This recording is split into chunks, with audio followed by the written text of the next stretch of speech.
Good morning, Travis. Thank you for getting to class. And it's a pleasure to be here.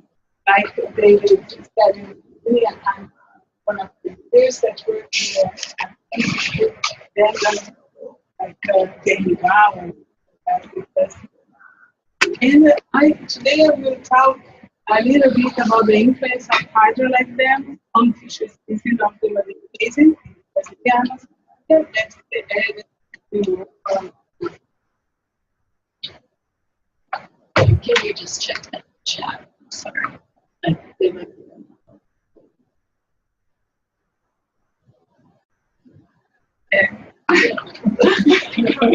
Speak a little louder. Yes, okay. This microphone is right here. Okay. Yeah. Picture.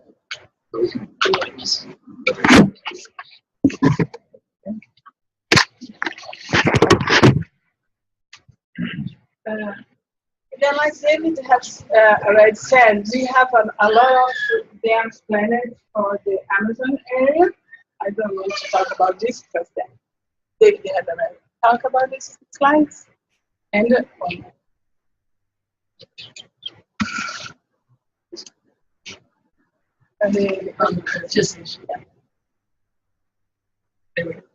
but working in Amazon is a great challenge, especially because we need to align political and economic interests with environment conservation in one future that we have new hydroelectric projects planned for this area, especially because we are talking about areas that we already unknown, biodiversity, the services, and a lot of things that we really don't know yet, and which require knowledge of biodiversity, ecosystem dynamics, and especially to inform strategies, decision-making, and environmental management.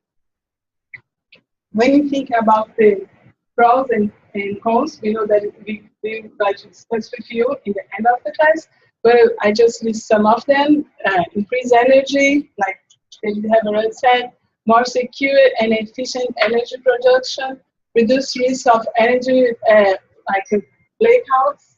We have already talked about it. Less dependence of other sources of energy, new jobs during the construction phase, more income to local and regional governments, and possible local and regional development. But I will talk especially about the ecological impacts.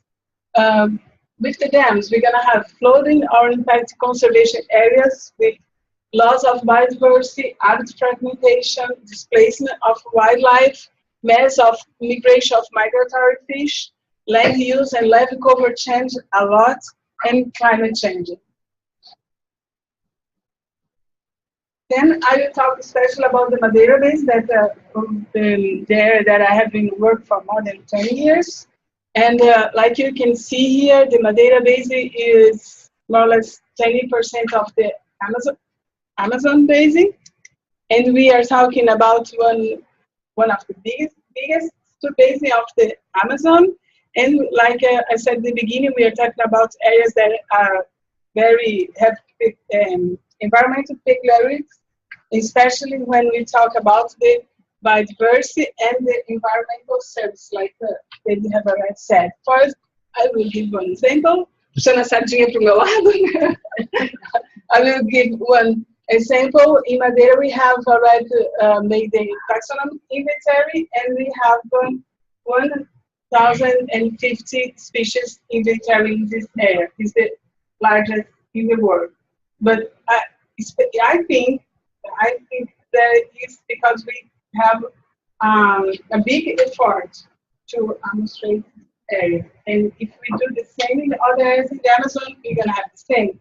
Not only for fish, for birds, for other species, like, because we really don't know what we have in the Amazon.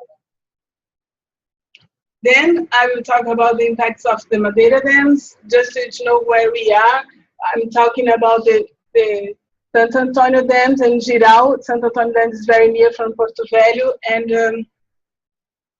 Giral is more near from the Bolivia area, but it's still in, can you see the Bolivia here? Still in Brazil. Oh, sorry. I like this picture. Just so to know a little bit about the social impacts of these dams in the area, here we can see the Santo Antonio Dam and Giral, and the flooded area is the dark blue. The dark blue. The flooded area is not so big, but we have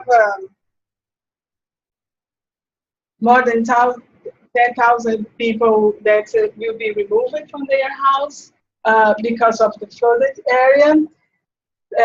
2,000 leave their house because of the dam, the construction of the dam, and we have 5,000 people that comes to this area look for new jobs. It's a huge impact in the area.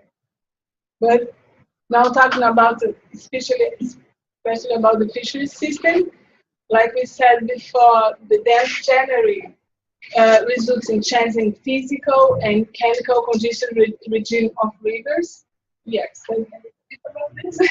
Promote alterations and discontinuing river flows and sediments, and these affecting especially the fish species in the diversity, composition, distribution, and abundance. And these alterations can have significant local and regional socio-economic impacts, especially in the fisheries system, where impact the fishermen, their livelihoods, changing the access to fishery reserves.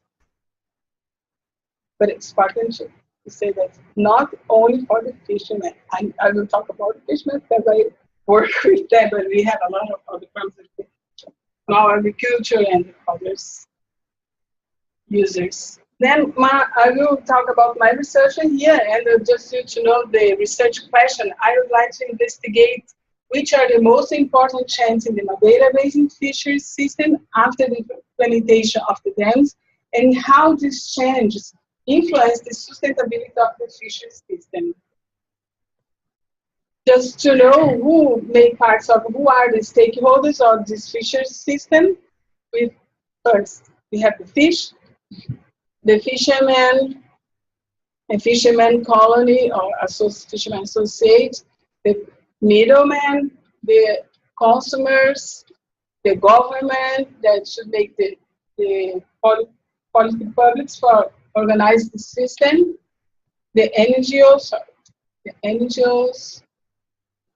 the dams builders, the techniques that work in the dams buildings, and the science. We are using the fishery system framework proposed by Kai Lawrence. That for me is more easy to understand and analyze all the variables and how they interact. And we intend to describe all the situation variables and understand how they interact. We analyze the patterns of interaction to arrive in the outcomes. Or we saw the outcomes to the patterns of interaction and how it comes from the variables. We are using the data that we have already collected by Dams Monitoring Program. We worked on it for more than 4 years. My lab worked with the dams buildings, and I did 15 interviews with the stakeholders to analyze, consider their perspective. Here's just some pictures of the area that we have been worked, just to know the place that they used to fish, the kinds of boats, like you can see here, they are very small, and especially they use small canoes, and here you can see most of our fishermen are very old, and fish, and our small fish market, and some of our students made our research. My interview, we use the stratified random sample of the population, and we divide especially in 2 groups, fishermen and managers, that are composed by people that comes from government, no government sites, and then, just to know the numbers there, we have not half and half. Here is some pictures of my work that I least take the pictures because she was with me in this part of the research. And here's some descriptor that I will explain the results for you for each one of the situational variables. The theoretical approach that I use. Then one thing that we did that is different is a game that we use with the fishermen to try to understand how they see the system. We use a game when we ask them about which institution do you know that work with the fish. I ask them to make a list and to describe the use lines to show links between the social actors. And when they use continuous line, it means that the relation is strong and helps to fisheries sustainability. And when they use dotted line, it means that it's weak, that don't help the fisheries. So then when they talk about each part of the system, for example, if they talk about fish, I give them the cards of fish. They talk about the fishermen, I give the cards of fishermen, and government, the dams builder. And we have this kind of draw about the fisheries system for each one of the stakeholders that I have interviewed. And I will show you the results. Then here's some preliminary results. I have already analyzed part of my interviews, training interviews to this moment, but we can see that when we ask them the most important factor that have affected the fisheries system during the last 10 years, most of them say that the most important is the dam's impact. When we ask them about the change in fish and fisheries, most of them say that the dams impact the fish dynamic, the dams impact the environment dynamic, and decrease the amount of fish. When we ask them about the change in the life of riverine community, most of them talk about the family allocation, the problem that they have with in their livelihood, because now they have few fish and high cost to continue to fish. The decrease the income from fish. When we talk about the conflicts, we can compare the conflicts, the actual conflicts and the conflicts before the dams, and we can see that they talk about, they have a lot of conflicts now because of the dam, it's because of the dam, and most of them said, before we don't have conflicts. We have always some conflicts because of the area, fishing sites, because we have, in Rondônia, we have a lot of protected areas that it's a good site for fishing that they can't go. And normally they say, we would like to fish in some protected area, and this was some of the conflicts before. Can you understand that? And about the system, I didn't put the numbers, but we can see here exactly what they think about how is the system. They said that we have a weak relation. They have the fishermen that have a weak relation with the dams builders, the fishermen and the colony, and the fishermen and the colony with the government. They felt abandoned by the government and by the dams building. And it's like they have a interesting period because of the construction of the dam. But they said that they have a good relation with the fish, because they use the fish, and the research. And I think that is because I was making the interview. And I have been working with them for more than 20 years. And people today say, I don't like it. It's impossible. And if it's not me, it was Alice that worked with them for more than 10 years. Yes. And they normally say that the government, the dams have a strong relation that is good for them. They know about the corruption. They know that some politicians win a lot of money to allow the construction of the dam in the area. They they talk a little bit about it. Then when we ask them about the network interactions, most of the answers is negative. They talk that they make a government a negative evaluation about the government, a negative evaluation about the dialogue between the institutes. And when we ask them about the procedures for decision making, if they participate in the dams discussion, they said no. If they normally participate before the dams in the fisheries discussion, they said no. And they said that most of the decisions are concentrated in the environment agency. They don't participate in the scenario.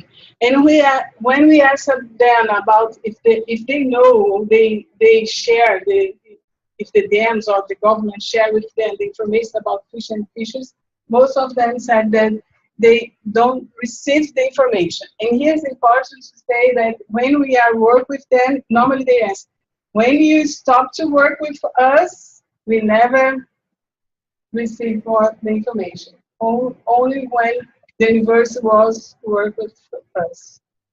Then I put only the no, because it's actually not the answer.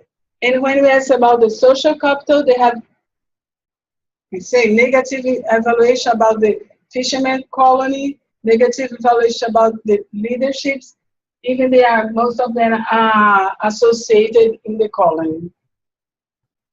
Then is a bad scenario. And I will show some stakeholder perceptions, use some sentences. Here is a technique from the company that said that when we asked them about the dialogue, he described it's like a conversation between deaf and mute person. Nobody wants to see anything. And when we asked to another technique, she said the economic power always overrides the social interests. I see, and I'm sorry for the ignorance of public agents in regard to maintain a minimum condition for these people.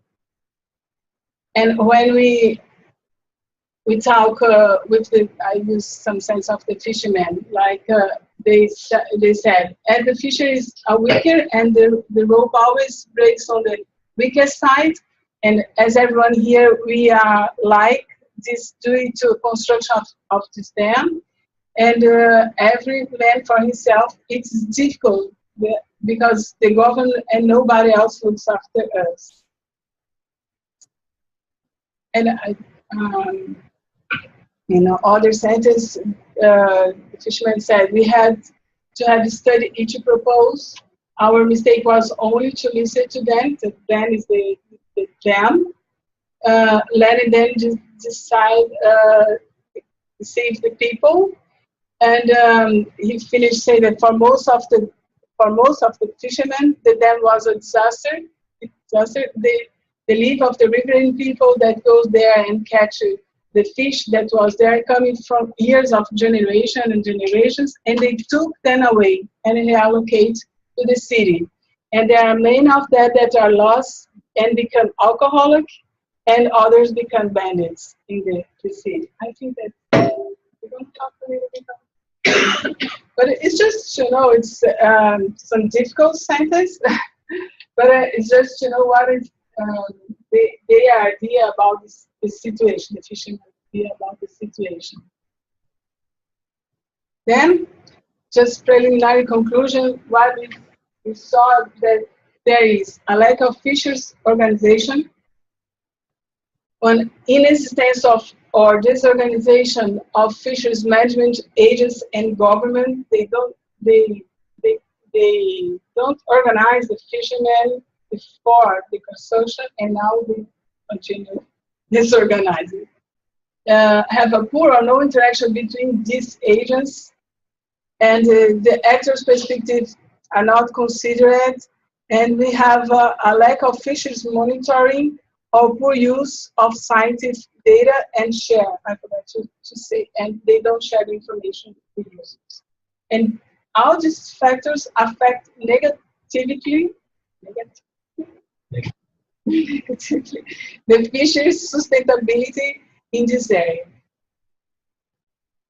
So, is this? Thank you.